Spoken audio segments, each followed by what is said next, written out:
Salam Bapak Ibu yang dikasihi oleh Tuhan Yesus Kristus. Pada siang hari ini kita akan kembali belajar kebenaran firman Tuhan.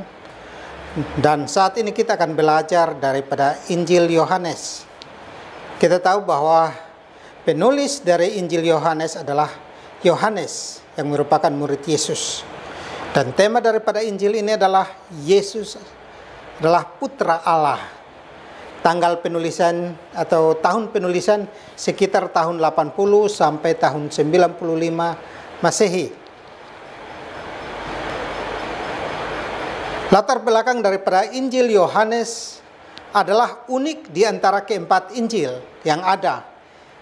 Injil Yohanes mencatat banyak hal tentang pelayanan Yesus di daerah Yudea dan daerah Yerusalem yang tidak ditulis oleh ketiga Injil yang ada, yaitu Matius, Markus, dan Lukas. Dalam Injil Yohanes menyatakan dengan lebih sempurna rahasia tentang kepribadian Yesus. Jadi sebagaimana tadi saya katakan bahwa penulis diidentifikasikan secara tidak langsung sebagai murid yang dikasihinya. Kita bisa baca di dalam Yohanes 13 ayat 23, Yohanes 19 ayat 26 dan Yohanes 20 ayat 2. Kesaksian tradisi kekristenan serta bukti yang terkandung dalam Injil ini sendiri menunjukkan bahwa penulisnya adalah Yohanes anak Zebedeus, salah satu di antara 12 murid dan anggota kelompok inti Kristus.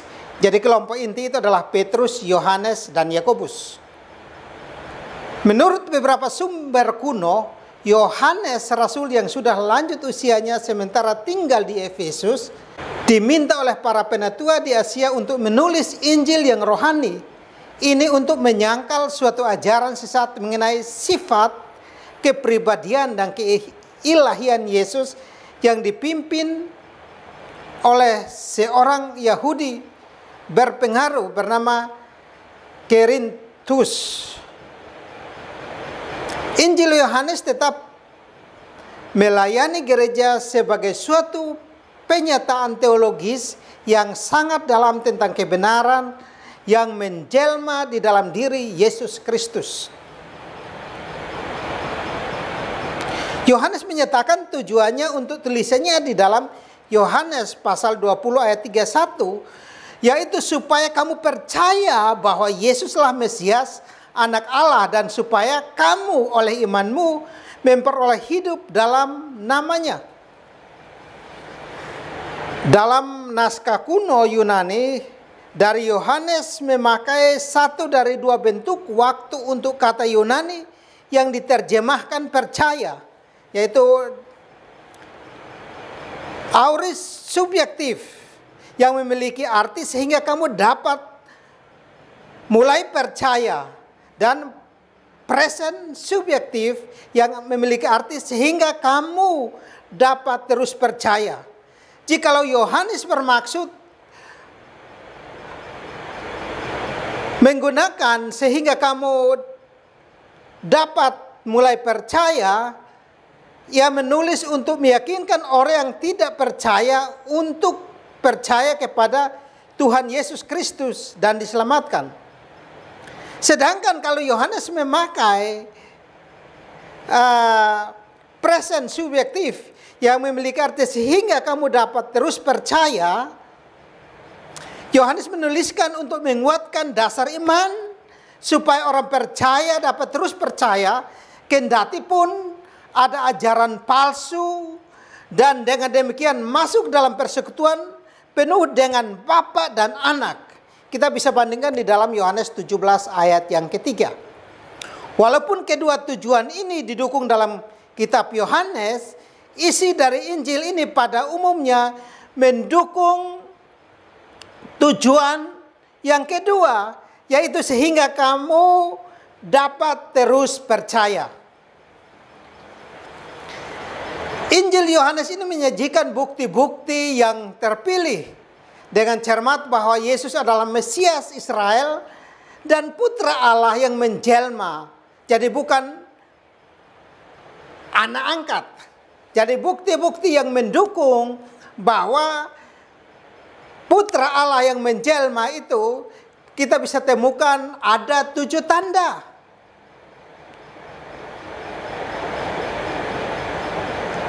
Ya, 7 tanda itu yaitu air berubah menjadi anggur, menyembuhkan anak pegawai istana,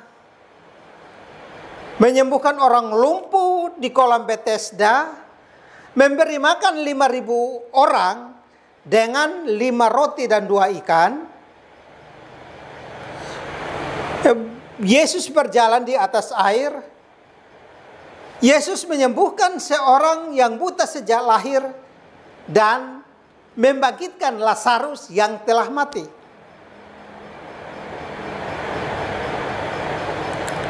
Dan juga ada 7 ajaran daripada Yesus sendiri, yaitu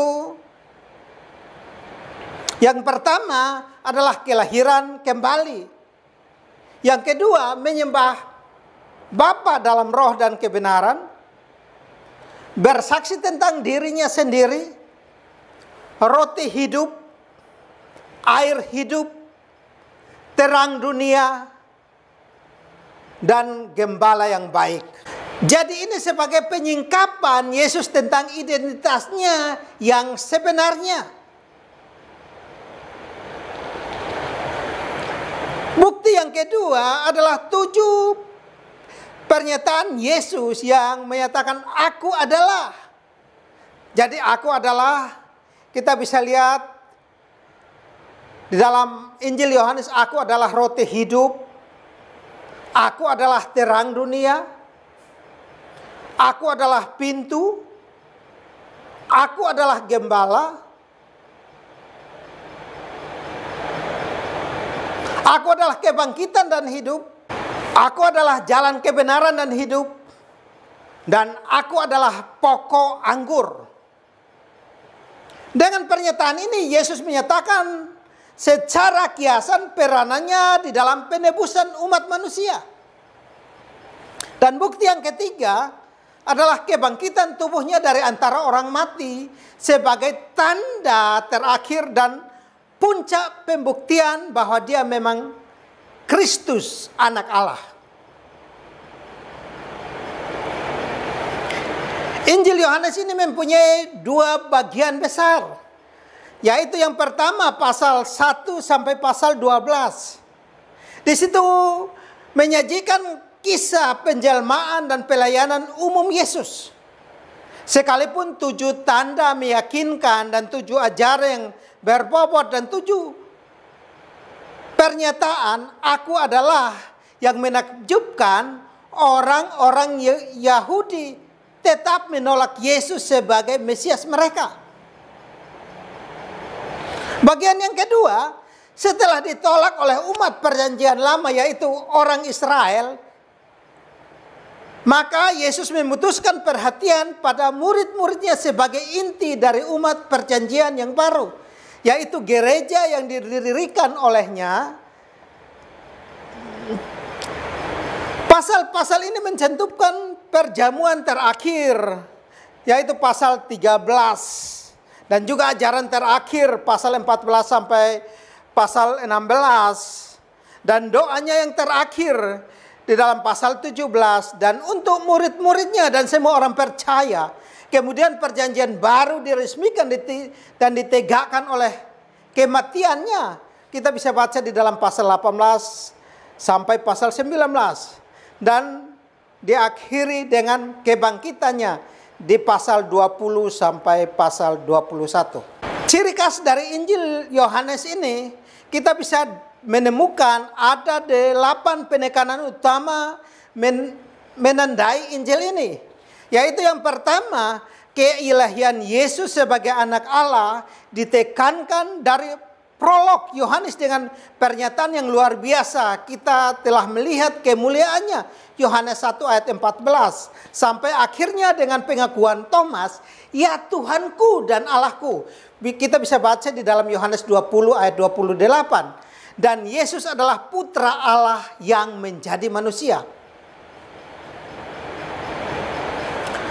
Ciri khas yang kedua adalah kata percaya yang dipakai sebanyak 98 kali adalah sama dengan menerima Kristus. Yaitu kita bisa baca Yohanes 1 ayat 12, dan meliputi tanggapan hati yang menghasilkan suatu komitmen dari seluruh kehidupan kepada Dia.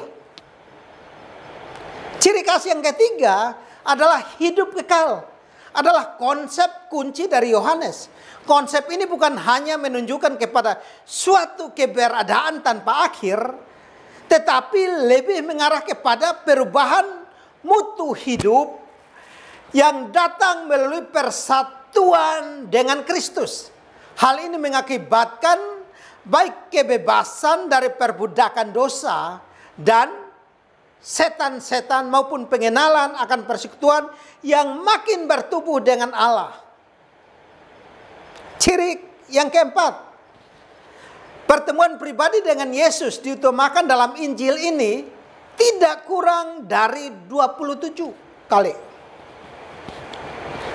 Ciri kelima, pelayanan Roh Kudus memungkinkan orang percaya mengalami kehidupan dan kuasa Yesus secara terus-menerus setelah kematian dan kebangkitan Kristus. Ciri yang keenam, Injil Yohanes ini menekankan kebenaran, di mana dikatakan Yesus adalah kebenaran, dan Roh Kudus adalah kebenaran, dan firman Allah adalah kebenaran. Jadi kebenaran itu membebaskan orang, kebenaran itu menyucikan mereka, serta berlawanan dengan kegiatan atau sifat iblis. Ciri yang ketujuh, angka 7 sangat menonjol. Ada 7 tanda, ada 7 ajaran, ada 7 pernyataan aku adalah, menegaskan siapa Yesus itu. Kalau kita bandingkan angka 7 di dalam kitab Wahyu oleh penulis yang sama, yaitu Yohanes. Dan ciri yang kedelapan, kata-kata dan konsep lain yang utama dari Yohanes adalah firman, terang, daging, kasih, kesaksian, tahu, kegelapan, dan dunia. Jadi itulah latar belakang daripada Injil Yohanes dan juga ciri-ciri daripada Injil ini. Semoga lewat pengajaran ini membuat kita semakin beriman teguh kepada Dia. Dan biarlah lewat pengenalan ini kita tetap hidup di dalam kebenaran. Dan biarlah hidup kita diperbaharui dari hari ke hari menjadi pribadi yang berkenan kepada Tuhan. Haleluya. Amin.